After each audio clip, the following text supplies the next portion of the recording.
What up, yo? It's me, King Snack, the lumber king of the kingdom of snacks.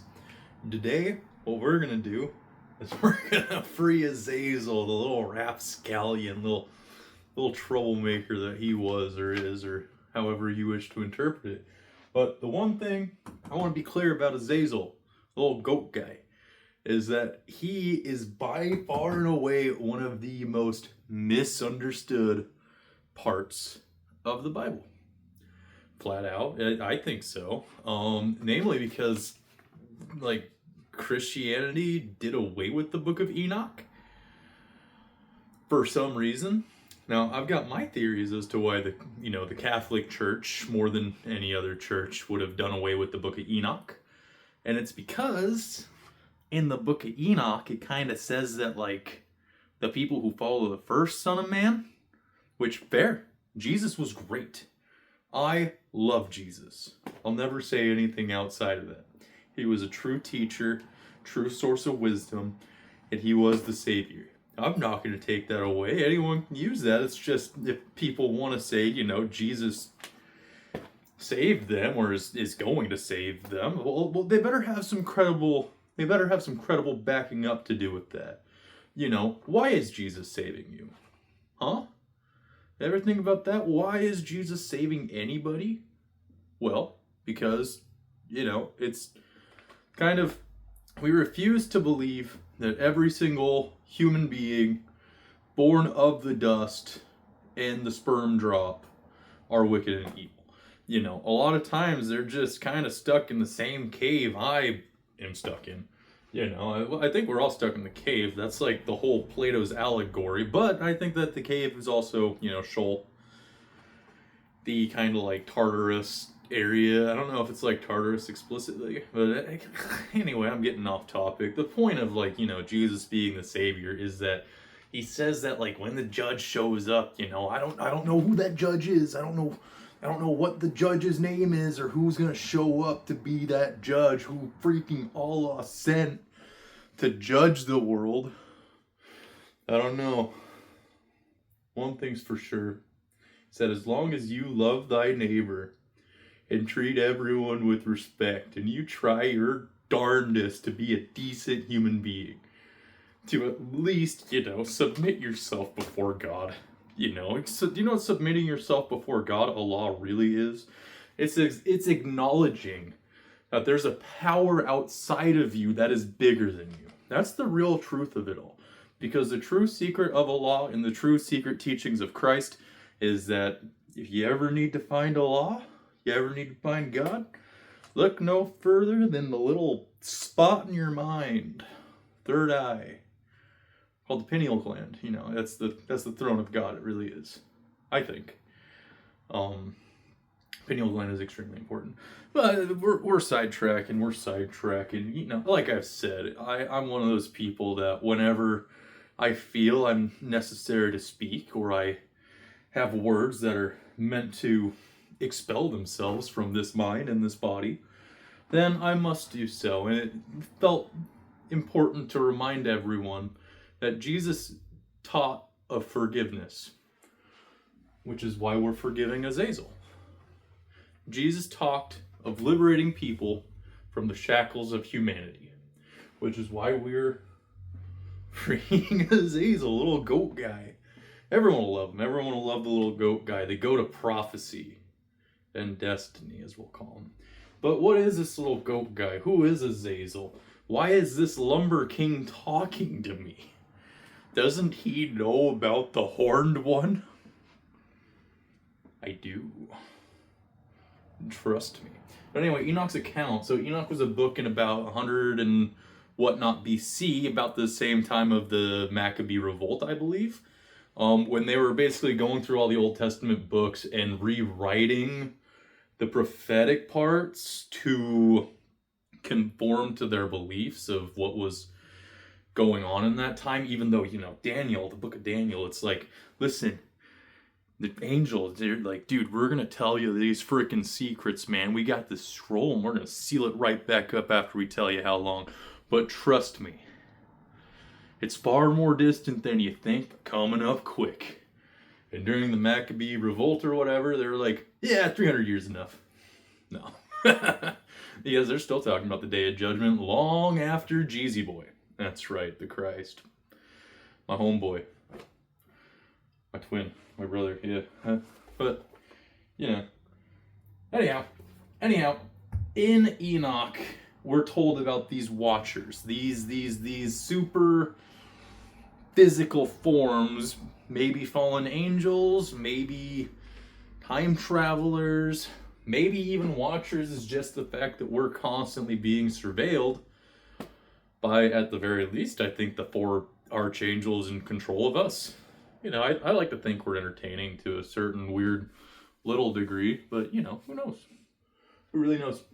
But basically, a group of these watchers came back, started like flooding the past, flooding whatever time period, and their whole point for coming down to Earth was to bone a bunch of ladies. Yeah, to just spread their seed and defile the women, which is a no-go. We in the kingdom of snacks are very opposed to defiling women. Big time.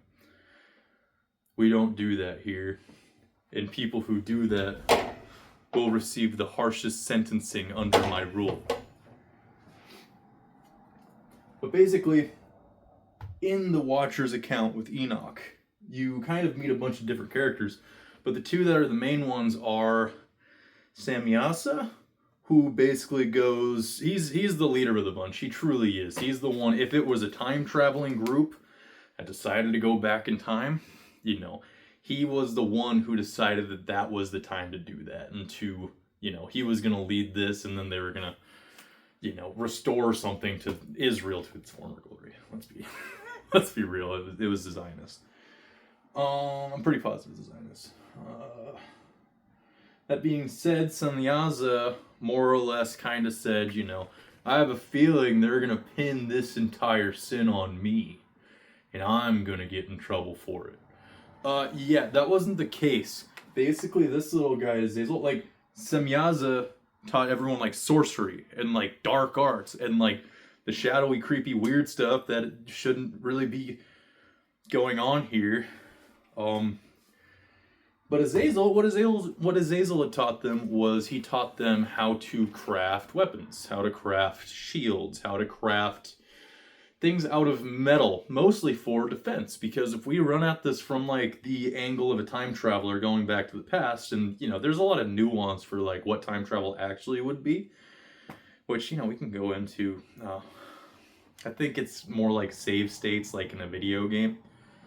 You just set up an entirely new world and reality and try again. But we're not going to do that this time. 3 or 4 times is enough. It kind of gets hazy. But Azazel also taught women about makeup and beautification, which got, you know, mixed with deception and being deceitful. And, you know, the archangel sent Raphael to grab Azazel, bind him on a rock in a cave, and toss stones at him, and then Enoch, I believe it was Enoch, came down later at a certain point to Azazel and was like, listen, here's the thing, little buddy. Here's the thing, little goat boy. You kind of messed up, bro. You kind of messed up. You shouldn't have done that. All of the sin, all of the crime, everything that these guys did, we're attaching the blame to you, buddy. We're attaching the blame to you, Azazel. You and you alone are responsible for all of this wickedness and all of the wickedness that comes after. Oh, man. Poor little goat guy didn't know what he was getting into. Yeah, so they seal him away in the cave, which could be Sheol, could be something or other, could be the fact that it's just, you know. Basically, if you were to go back in time, right? You were to go back in time, and then all of that, like, data will eventually resurface, you know. It's like information and matter isn't destroyed, and, you know, but whether people believe me on time travel or not, that's the case. But anyway, we are meant with Azazel Azazel, we are meant to give him the benefit of the doubt. And that is hardcore in the Torah. And from the Torah, we're going to read Leviticus 16, which details certain sacrificial rites that God was bestowing upon Aaron and Moses after Aaron lost his two sons. And we're going to read 16, and we're just going to go from the very beginning to the end. And the Lord spoke unto Moses after the death of the two sons of Aaron, when they offered before the Lord and died. And the Lord said unto Moses, Speak unto Aaron thy brother, that he come not at all times into the holy place, which in the veil before the mercy seat, which is upon the ark, that he did not. For I will appear in the cloud upon the mercy seat. Thus shall Aaron come into the holy place with a young bullock for a sin offering, and a ram for a burnt offering. He shall put on the body on the holy linen coat, and he shall have the linen breeches upon his flesh, and shall be girded with a linen girdle, and the linen mitre shall be attired. These are the holy garments. Therefore shall he wash his flesh in water, and so put them on. And he shall take of the congregation of the children of Israel 2 kids of the goats for a sin offering, and 1 ram for a burnt offering. And Aaron shall offer his bullock of the sin offering, which is for himself, and make an atonement for himself and for his house. So, Aaron uses the bull and sacrifices it to pay atonement for his own sins, which, if there's one thing we can kind of ascertain about Aaron, is that, and I grew up LDS Mormon, we have the Aaronic priesthood, I have the Aaronic priesthood, and might as well just be the Aaron rod, right? But Aaron is kind of seen as like the kind of Melchizedek almost, the high priest energy, almost not like the pre-incarnate Christ, but like certainly a precursor to the idea of a Christ, more or less. And by Christ, of course, I mean the one of the mind, which is the true Christ. And, oh yeah, and bulls, if you want to get into current everything, there's this guy called Baal, who is bad, and we don't worship him. Baal is not a good thing, but luckily Allah dumbed it down for the English speakers, so we know that the bull is bad. It's right there. We don't worship the bull, right? We don't. And as far as like where Baal showed up, it likely showed up somewhere between 4000 to 2000 BC, probably on the earlier end of that, as the golden bull is one of the primary signifiers of the Sumerian Empire and the Mesopotamian Empire. During that period of time, we would have been seeing the age of Taurus, which is the bull, and is associated with materialism, which can lead to things such as lust, greed, gluttony, and the whole sort. And this is important because in ages terms, it goes backwards. So it goes from the bull to the ram, Aries, which then becomes the entire Abrahamic line, right? It's during the ram period of everything is the Israelites. And it ends with Jesus, who is a Pisces, despite Christmas being in December, which is to celebrate Yule, the rebirth and awakening of the sun, like the planet guy, like the big burning thing. It's the celebration of that sun.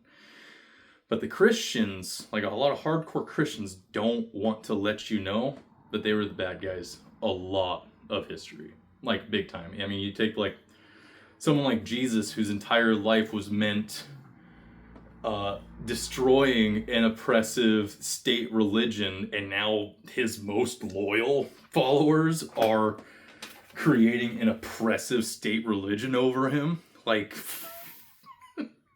he's freaking people.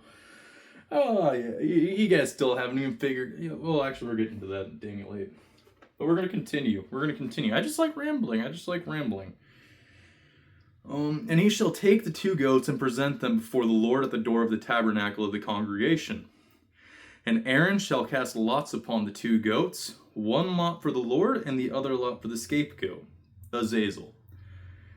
And Aaron shall bring the goat upon which the Lord's lot fell and offer him for a sin offering.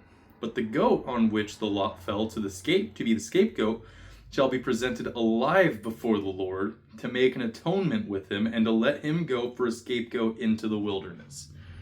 Right then and there is the true moment that Azazel was released, I think. Only to find different, or be born, I guess, would make sense, of different, wombly people, eventually coming out as a human being, and then being forced to look, learn, and listen to everything. Eventually, he pops back up in the very, very distant future. But, that's kind of it. And Aaron shall bring the bullock of the sin offering, which is for himself, and shall make an atonement for himself and for his house, and shall kill the bullock of the sin offering, which is for himself. And he shall take a censer full of burning coals of fire from off the altar before the Lord, and his hands full of sweet incense, beaten small, and bring it within the veil. And then he shall put the incense upon the fire before the Lord, and the cloud of the incense may cover the mercy seat that is upon the testimony that he did not.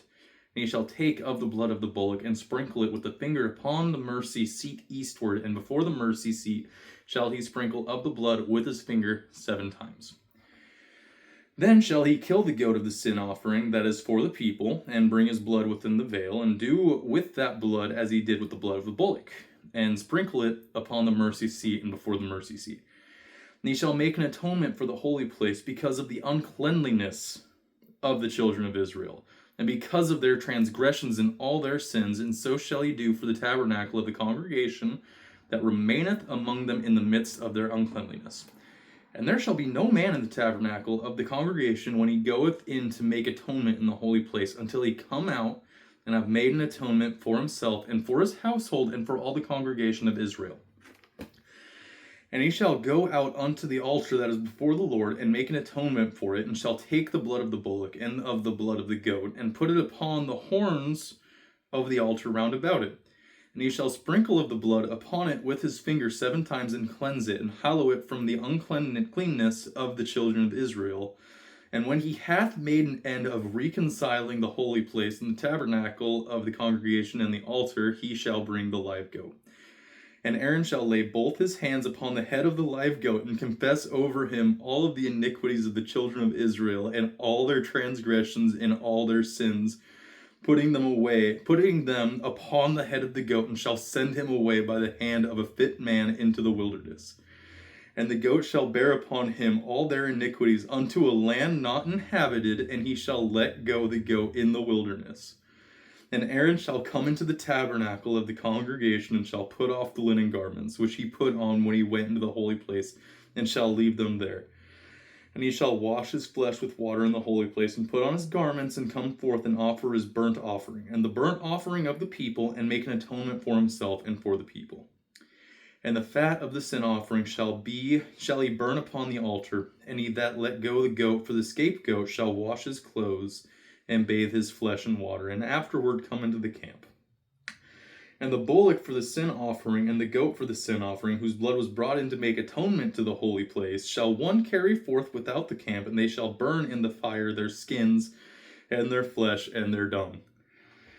And he that burneth them shall wash his clothes, and bathe his flesh in water, and afterward he shall come into the camp. And this shall be a statute forever unto you, that in the 7th month, on the 10th day of the month, ye shall afflict your souls, and do no work at all, whether it be one of your own country or a stranger that sojourneth among you. For on that day shall the priest make an atonement for you to cleanse you, that you may be clean from all your sins before the Lord. It shall be a Sabbath of rest unto you, and ye shall afflict your souls by a statute forever.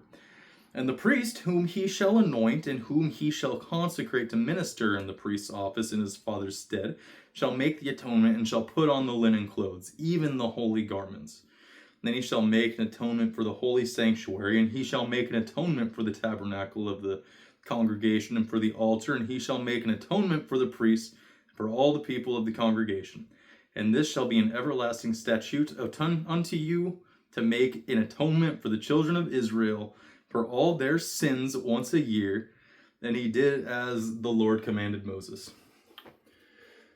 Wow, this little goat guy seems actually pretty important to the Jewish people, at least the truly believing Jewish people. I don't think Zionists are Jews. They're Scythians. I also don't think that Jewness is a race. It's a religion, quite frankly. The whole point of Genesis with, God telling Abraham that his children, plural, his children will go on to raise great nations, and that God has blessed them. I wouldn't argue that. If you note, Abraham showed up right at the beginning of the age of Aries, and Jesus Christ ended the age of Aries and ushered in the age of Pisces. It was written in the celestial script, guys. It was written in the celestial script. That's why I am not Jewish, but I am much more in line with actual true Judaic faith, as well as that of the true Islam, and where they kind of intersect. Because in those two, you still have Jesus. Whether Jews accept him for what he was or not, that's beneath me, quite frankly. Oh, but anyway, this goat guy that seems pretty important to the inherent and inherent futures of the children of Israel, almost to a redemption level. Now let's go Daniel chapter 8. And I hope people are prepared for longer videos, because I'm already doing long videos. But I plan to read the Bible more on my videos, because I feel like if America wants to blaspheme itself and call itself a Christian nation, which it's not. Bullcap. It's not a Christian nation. It's a deist nation? It's like the more Christian side of agnosticism. They believe in Jesus, but you have prophecies from the Jews that haven't come to fruition. And you have revelations from the sons of Ishmael, a son of Abraham, the blessed folk and whatnot. Leads them to believe that maybe there's more than just Jesus out there, which is the ultimate case. Daniel chapter 8, it is lovingly called the ram versus the goat or something like that. I have my own thoughts on it. So, in the 3rd year of the reign of King Belshazzar, a vision appeared unto me, even unto me Daniel, after that which appeared unto me at the first. And I saw in a vision, and it came to pass when I saw that I was at Shushan, in the palace, which is in the province of Elam. And I saw in a vision, and I was by the river of Ulai. Then I lifted up mine eyes and saw, and behold, there stood before the river a ram, which had 2 horns. And the 2 horns were high, but one was higher than the other, and the higher came up last. I saw the ram pushing westward and northward and southward, so that no beast might withstand before him. Neither was there any that could deliver out of his hand, but he did according to his will and became great. And as I was considering, behold, an he-goat came from the west on the face of the whole earth, and touched not the ground, and the goat had a notable horn between his eyes, almost like the 3rd eye, which is the Christ. Flat out, get it right, posers. I'm the king now.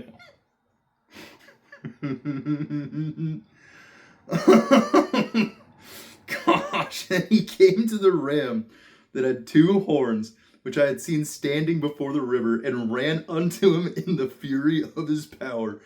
And I saw him come close unto the ram, and he was moved with choler against him, and he smote the ram. He smote the ram, yeah.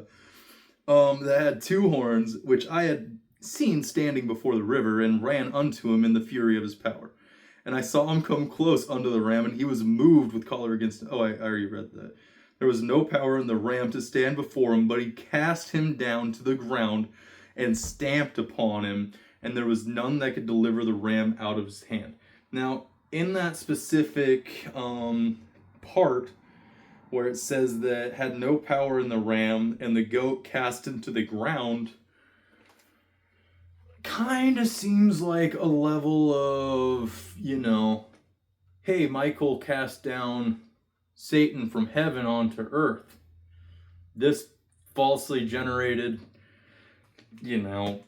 sham that people like to think is paradise, but it's nowhere compared to the hereafter. Trust me. I would know. Therefore the he-goat waxed very great, and when he was strong, the great horn was broken, and for it came up 4 notable ones toward the 4 winds of heaven. That means after this goat dude, Azazel, when he shows back up and he freaking gets murked or whatever, because let's be real, this dude shows up, he's immediately enemy number 1 to all those who are wicked. I think, they're already trying to freaking slam the goat, man. They're trying to take away his power. It's a psyop, I tell you. They're constantly like associating the bull with the goat, man. The goat's the one that they need to wait for, that they need to watch for, that they need to pay attention for when he shows up. He's gonna kick the crap out of the bull. He really will. This goat's a bit unhinged, man. He freaking runs about. He runs about. But he needs to be humble, and that's something from Daniel that I really take to heart, is that the little goat guy needs to be humble. And out of one of them came forth a little horn, which waxed exceedingly great toward the south and toward the east and toward the pleasant land. I tell you what, the little horn is the dick. You can't think with it. People need to not think with their little horn. They need to start, thinking with their big horn. Don't worry about what the little horn wants. Focus on the needs of the big horn. And Allah will truly save you.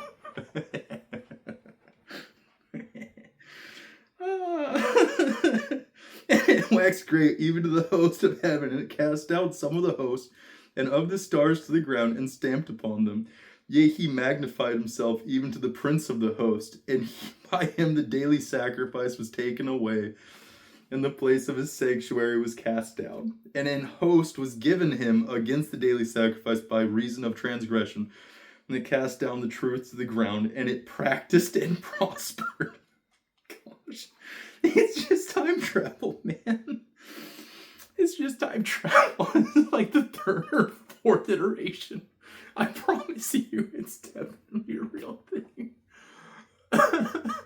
It's definitely a real thing that happened. But we're learning. Every time it happens, we get better until eventually it just ends. Right? It'll just end eventually. Please, for the love of God. It waxed great even to the host of heaven, and it cast down some of the host and of the stars to the ground and stamped upon them. Yeah, he magnified himself even to the prince of the host, and by him the daily host cast down the truth to the ground, and it practiced and prospered. Then I heard one saint speaking, and another saint said unto the certain saint which spake, how long shall be the vision concerning the daily sacrifice and the transgression of desolation, to give both the sanctuary and the host to be trodden underfoot? And he said unto me, unto 2,300 days, then shall the sanctuary be cleansed. And it came to pass, when even I, Daniel, had seen the vision and sought for the meaning, then behold, there stood before me as the appearance of a man. And I heard a man's voice between the banks of Ulai, which called and said, Gabriel, make this man to understand the vision. So he came near where I stood, and when he came, I was afraid, and fell upon my face. But he said unto me, understand, O son of man, for the time of the end shall be the vision. Now, as he was speaking with me, I was in a deep sleep on my face toward the ground, but he touched me and set me upright. And he said, behold, I will make thee know what shall be in the last end of the indignation. For at the time appointed the end shall be. The ram which thou sawest having 2 horns are the kings of Media and Persia. And the rough goat is the king of Grecia. And the great horn that is between his eyes is the first king. All right, we'll finish this and then I'll go more in detail on that. And in the latter time of their kingdom, when the transgressors are come to the full, a king of fierce countenance and understanding dark sentences shall stand up. And his power shall be mighty, but not by his own power. And he shall destroy wonderfully, and shall prosper in practice, and shall destroy the mighty and the holy people. And through his policy also he shall cause craft to prosper in his hand, and he shall magnify himself in his heart, and by peace shall destroy many. He shall also stand up against the prince of princes, but he shall be broken without hand. And the vision of the evening and the morning which was told is true. Therefore shut thou up the vision, for it shall be for many days. And I, Daniel, fainted, and was sick certain days afterward. I rose up and did the king's business, and I was astonished at the vision, but none understood it. All right. Now we need to talk about the ram and the goat, the 2 differences. So I know that during the Maccabee revolt and whatnot, they want you to believe that it's Alexander the Great and it's, Cyrus the Great is the ram and the goat, which, seems like on the surface. But is it that case? Is it truly that case? I don't think so. Because I think that the king of Media and Persia is actually Zoroastrianism, and the Asha, the fire that is the truth of the middle religion, the Midgard religion of sorts. Because if you actually look at the earth, there's different layers and latitudes and longitudes, and each one has its own specific cadence and rules following what we experience within regards to the seasons, which the seasons of course are, how Allah plans and programmed astrology, or whichever one program. That was Allah, definitely. Allah created everything. I hold to it. I always bow. I have bad hips, so I can't really prostrate how he is said to. But that's the big secret. You've always got to put Allah first. You've always got to put Allah first. I always put Allah first. Everyone who's doing good is putting Allah first. Because truly Allah is the only one that can truly save. Jesus was a man. And if Jesus the man had the Christ, that Christ is also Allah. It's ever present. It's everywhere. It exists and runs on the cosmic microwave background. But anyhow, Media, middle, right? Middle, the Middle Empire. Persian, Zoroastrianism. Zoroastrianism is the first monotheistic religion, which in Jewry was monolatry. Nothing wrong with it. I'm not saying anything wrong about anything, because even the Urantia book says that the more you actually think about polytheism and what it actually entails, the more you prove monotheism as the overarching thing that you can't get away from, is what I think. But you have the 2 kingdoms. The Persian one is Zoroastrianism, the first monotheistic religion, which then got tied to birthplace, genealogy. Their Messiah will be descended from David, which I've already said. Most people are probably descended from David. It's been that long. And he had a lot of kids. And his descendant Rehoboam had a lot of kids. It's not that rare. It truly isn't that rare. The goat represents Gnosticism, the actual true teachings of the Christ. And that one horn in the middle, the first king, is the Christ. It is the Christ that is the first king. It's not me. It's the... I'm the goat. Azazel's the goat. Christ is the first horn. But every time that horn gets too powerful, it must be taken away by Allah. How Allah sees fit in the moment based on what that horn is doing. It's an inevitability. It'll happen. It'll definitely happen. When and where, who knows? Only Allah knows, right? You can kind of get a sense by it being programmed with Saturn if you really believe in astrology, which to really believe in astrology, you have to do a really deep dive on both astronomy and history and metaphysics to completely understand it. But quite frankly, our study of electromagnetism is pretty infantile, and the bastard Epstein-Rothschild mixed group, whatever you want to call those capitalistic sleazebag punks, who are going down, you know, they've had a hand in making sure that society is dumber. They want to keep us dumb. You know why they want to keep us dumb? Because they don't want this Azazel showing back up, showing them exactly how much they freaking matter. Here's what I think. But this Daniel goat that shows up and starts just running amok, fighting all these different religious, spiritual systems that have just been so perversely corrupted. So perversely corrupted through a lot of time. You know, he's there to get things back on course, you know. Sure, do I think the goat, assuming that this guy at least was the human that provided the ground blocks for time travel? I think so. And I've got a lot of weird thoughts. About it. But in this Enoch's Animal Uprising, it's from Enoch chapter 85 to chapter 90, and it basically talks about this kingdom of sheep. Almost in specific parallel. I'm not saying anything negative. I resent Jewphobia. I truly do. I don't believe in the Zionist term of Zionism. Oh, anti-Semitism. It doesn't work for them. Sorry. Those pasty-ass ghouls and goblins, yeah, they're not Semitic.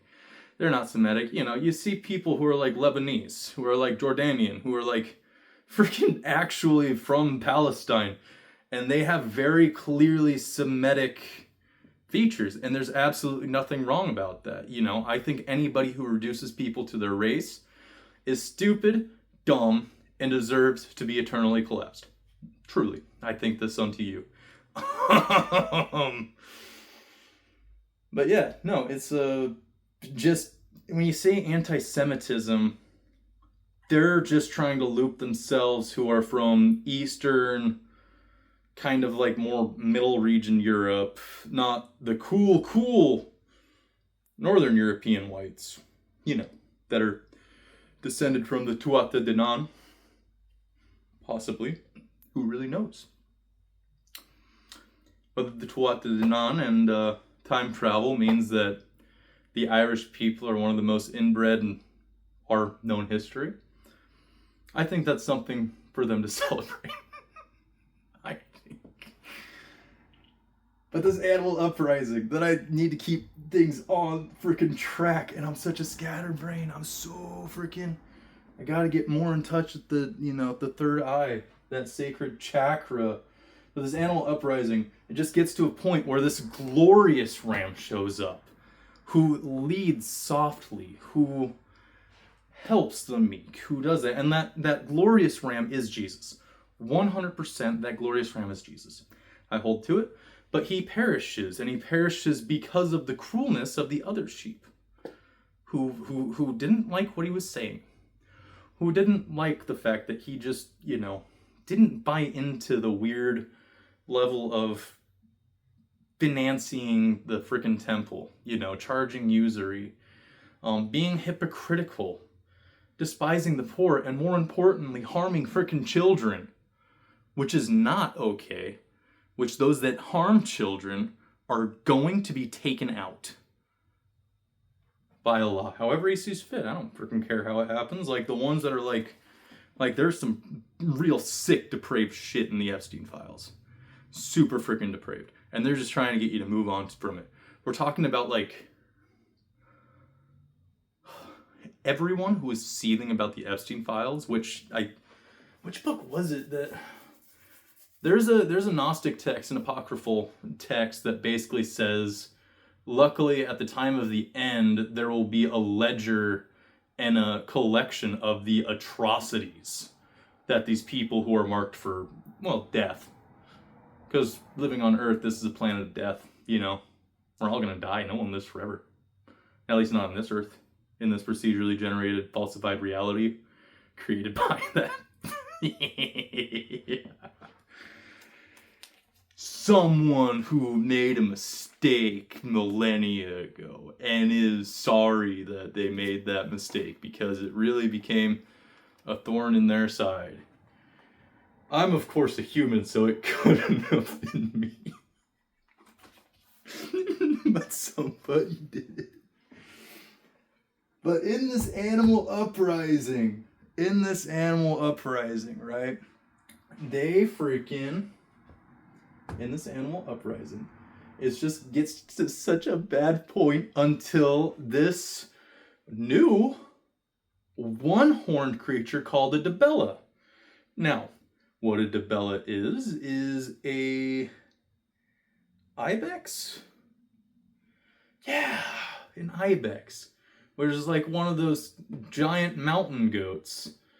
And they said very specifically in it that it had one big horn coming right out the middle of its head, and it just bashed around and started throwing everybody about, kicking the freaking smug looks off their freaking faces. Because they're all like just trying to peddle a falsified truth to get your money or to get your children, because there's a weird vampire pedophile cult that worships Baal, which of course we know Jews don't worship Baal or commit Moloch.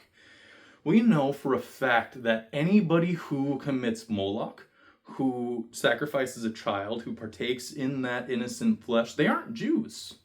They aren't, because it's explicitly stated pretty frequently about Baal worship in the Old Testament. Like, almost like it does not conform with Jewry. Like, very specifically, I say unto you, Baal worship does not conform with Jewry. Not at all. Not at freaking all. Because we don't worship idols. Last but not least, in this extremely long video, we're going to talk about the symbolism of the goat versus the ram. And so one of the big things is ram and sheep, they are natural conformists. They naturally submit. They're meek, they're tender, they're mild, and the sheep and the ram, the original ram that I had mentioned from the animal uprising, being Jesus, yeah, that comes from the fact that some fringe theory real quick. The first time all this freaking happened, and then that Iblis, Luciferian, whatnot, who's now kind of just running amok through Michael's timeline, just causing problems because he can. Assuming what we know now, as Samael, he said that he... Gosh, I don't even know where I was going with that. Oh yeah, it's like... So Samael tries to get Jacob taken out in the womb. That's a weird one. It didn't happen. But the fact that he tried to is now ingrained in their DNA.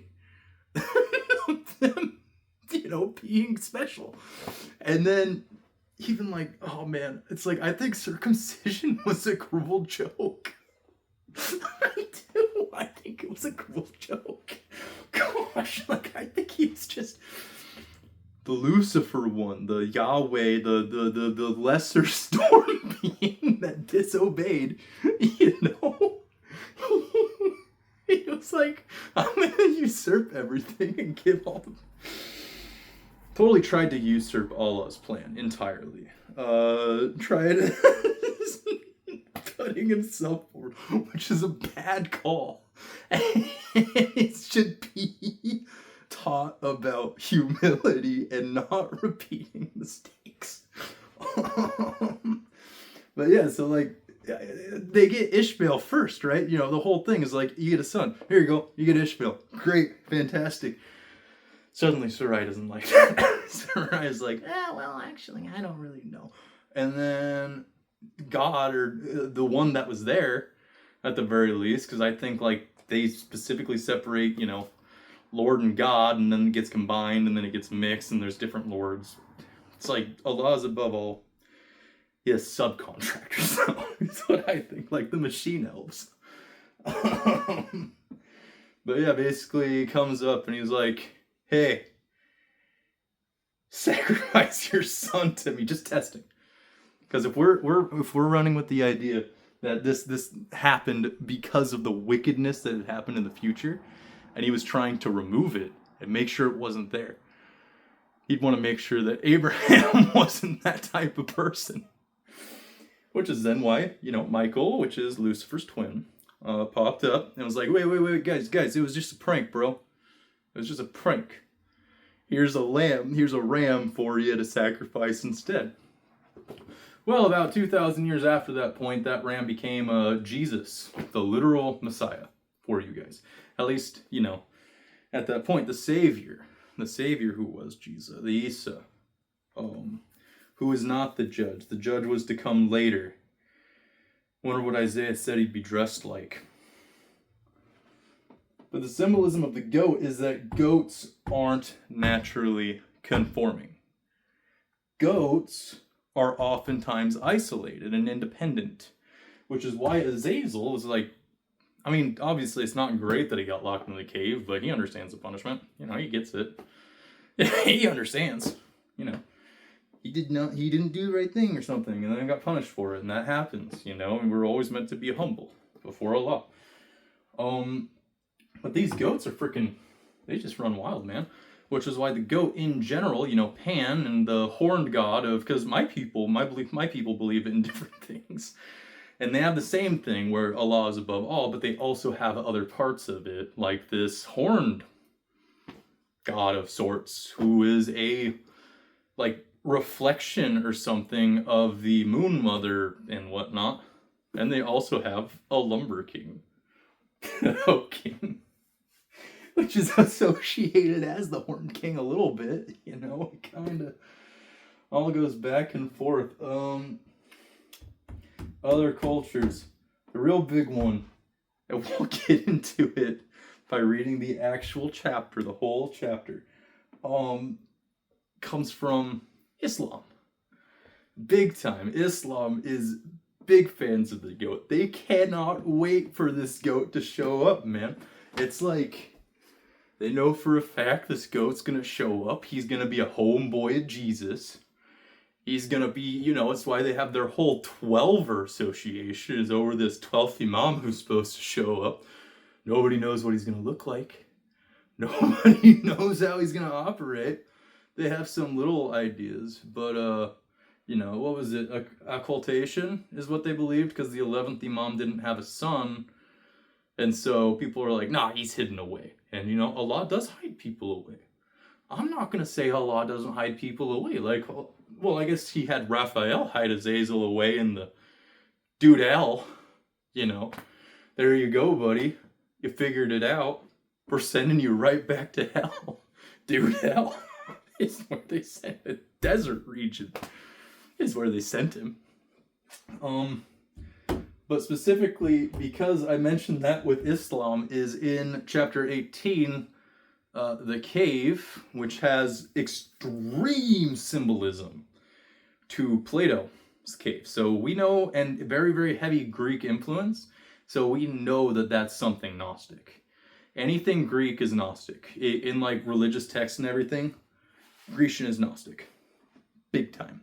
The power of belief in Gnosis, the power of witnessing and understanding the word, logos, and the true understanding of wisdom, Sophia, is Greek and Gnostic. Other cultures, Surah 18 speaks of Zul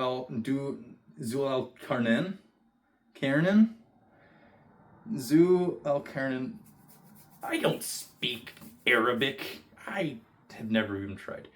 But anyhow, it's this mysterious prophet figure, almost a saviorist figure, who shows up at the end of the cave. And he's explicitly stated as a two-horned one. He's a two-horned one. He's a two-horned one. And he's being tasked because his people who are following him are so worried about these wicked, evil people. And so he builds gets together this structure to separate those with him from those opposed. And, it's something that exists. He's a two-horned figure. That's like one of the things that he did in separating Gog and Magog until they get brought back together is almost indicative of some time travel shenanigans. And I think that's like ultimately my biggest like thing with like religion, the Old Testament, and like the Abrahamic religion specifically. Gosh, man. It's very heavily, it feels like it's influenced by time travel, which would explain why so many of these creepy Zionists in the Epstein files were so interested in time travel and the effects of mixing their genetics with women of the past.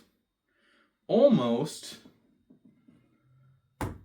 exactly like Enoch's account. And if you want to know a little bit more about Enoch, he is cool. Metatron, gosh, Enoch's cool. I like Enoch. I like his books. I understand his books. But Enoch was literally sent up there, like taken, pull, which like the Enoch treatment is basically this extraordinary fire from the heavens comes down and basically rips the entire life essence out of you and literally dissolves your physical form into the spirit. Which sounds cool. That sounds cool. But he is up there because he has been writing a ledger of all the things that the children of Israel has done. And that's like a Jewish thing. That's like a Jewish canon thing. Is that Enoch's up there. Whether they believe that or not, I don't care. Because my religion is not theirs and their religion is not mine. My thought comes from the one of the mind, which is what Jesus taught at the whole. Listen, it's not that difficult. Love thy neighbor.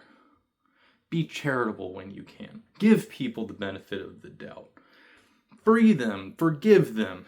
Do what you can to make the world a better place.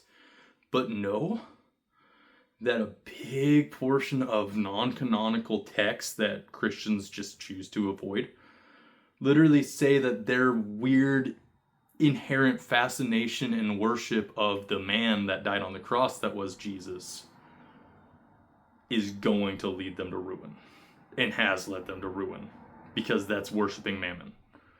And, I could go on and on about the weird time travel effects of all this stuff. Which, who knows, science hasn't proven it right, but science also doesn't have access to, like, 95% of the cosmos.